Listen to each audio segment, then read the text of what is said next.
Paubos na ang supply ng regular milled rice na 41 pesos kada kilo ayon sa mga retailer sa Dagupan City. Ang detalye sa live report ni Russell Simorio.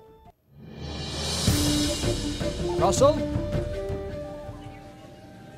Chris, sa pag-ikot natin sa ilang tindahan ng bigas, halos paubos na yung ang supply ng regular milled rice na nasa 41 pesos ang presyo. Kaya ang mga mamimili walang magawa kundi bumili ng klase ng bigas na mataas ang presyo.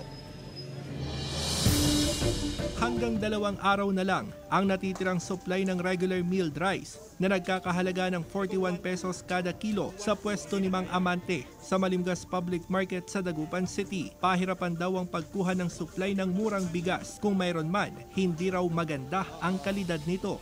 Dito sa amin na halos paubos na rin pero may expected pang darating. Ewan ko lang kung kailan ang dating. Ang ilang pwesto sa pamilihan, ubos na ang panindang regular milled rice. Palugi na raw nilang ipinaubos ang supply ng naturang bigas. Lugi na po. Yung 41 po. Kaya kunti lang yung supply nun, sir.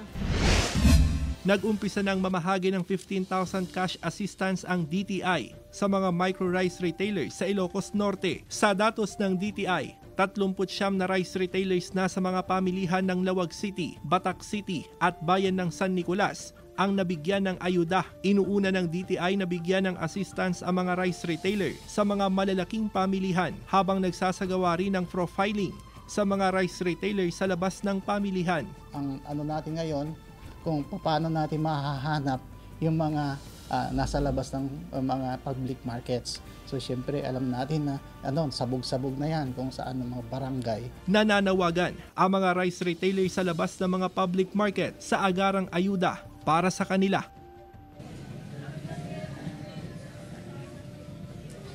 Chris, dito sa pamilyang bayan ng Mangaldan, ilang araw na raw na walang panindang regular milled rice itong mga rice retailers. Ito yung presyo ng bigas na nasa 41 pesos. Ang mabibili nila ngayon na mababa yung presyo, ito nga ang 45 pesos per kilo na alinsunod pa rin sa ipinatutupad na price ceiling ng gobyerno at yung susunod na presyo aabot na ng 46 pesos, 50 pesos, 52 pesos. Itong pinakamataas na presyong mabibili, ito nga imported rice na nasa 54 pesos. Sabi naman ng mga rice retailers na nakausap natin ay maganda daw yung klase ng bigas na yan kaya mataas ang presyo. Sabi naman ng Samahang Industriya ng Agrikultura, asahan na yung pagdami ng supply ng bigas sa mga susunod na linggo habang ang ina-anticipate itong anihan ng mga magsasaka. Yan muna ang latest mula rito sa Mangaldan, Pangasinan. Balik sa iyo, Chris.